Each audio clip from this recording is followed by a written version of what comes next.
Okay, let's look at protecting the consumers from some of the decisions that are made by, these distribution companies. For instance, on a street, let's assume there are 100 houses and 80 of them are not paying. Because of that, the entire street is taken off.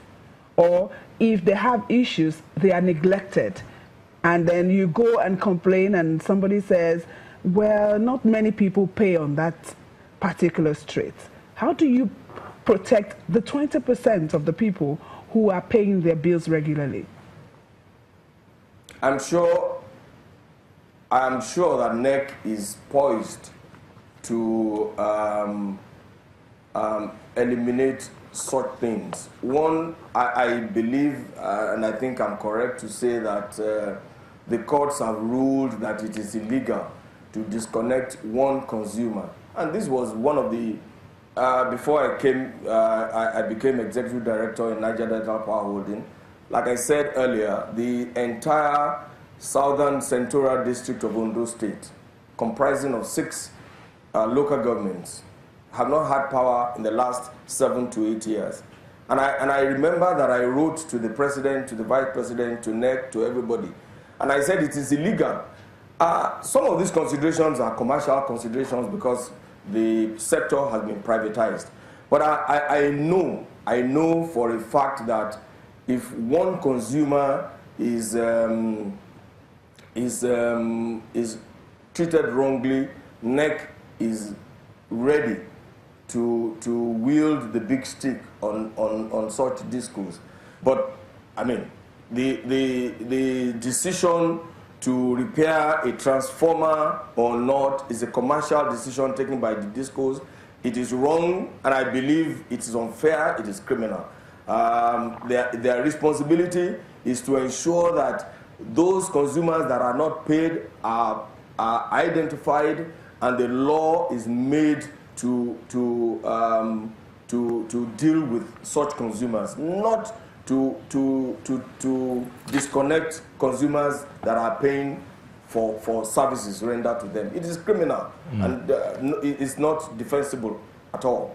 Okay, Mr. Edele, the Niger Delta Power Holding Company has a mandate to manage the national integrated power projects, which is supposed to be an emergency intervention scheme to tackle the power problem across the country.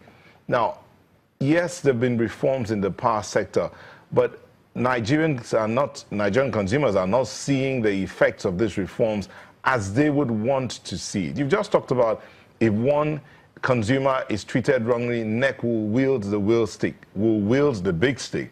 But it doesn't look like NEC is doing that as much as they should, because Nigerians are complaining. As I said, there are a lot of tweets coming here, pouring into our devices, and we can't take them all. That's why we're not really taking all of them. But to you, do you think, or where do you think we should be going from here? In the fact that you have a mandate to manage an emergency situation. Nyota, I believe that Nigerians should develop the habit of not grumbling, but laying complaints in the right places. Look, when I was a private citizen in Nigeria, I remember that I had a transaction with one of the banks, and I sent a draft, and I stopped that draft, and the bank refused to return to credit my account with that. I wrote a letter to the CBN.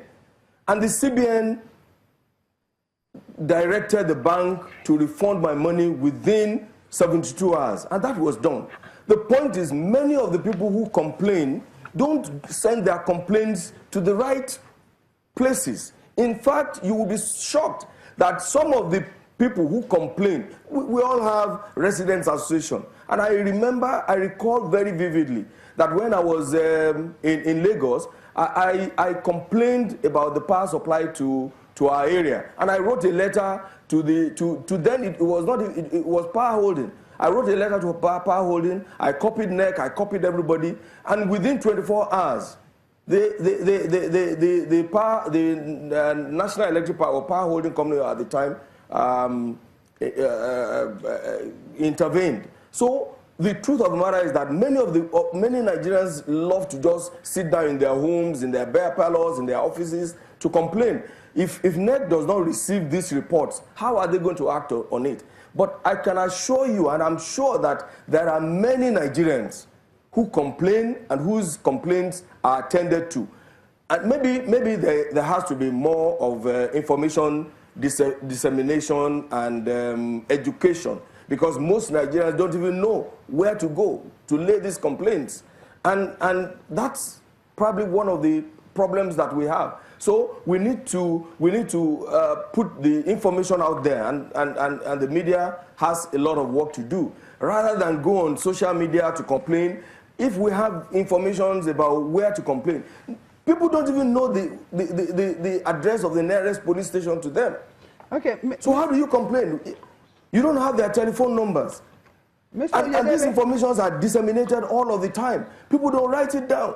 Mr. Oyedele, so we must encourage our people to know where to go to lay their complaints. I'm not speaking on behalf of NEC, but I know that this new set of NEC are up to their task. I know the men of quality that are on that commission. Quickly, as we wind down, Toluwa Lokpe Adeshake on Twitter is saying that Mr. President on New Year, in his New Year speech, says that we hit 7,000 megawatts generation, and now you are saying that we have 13,000 megawatts. He wants an explanation on that. Are you talking about generation or distribution?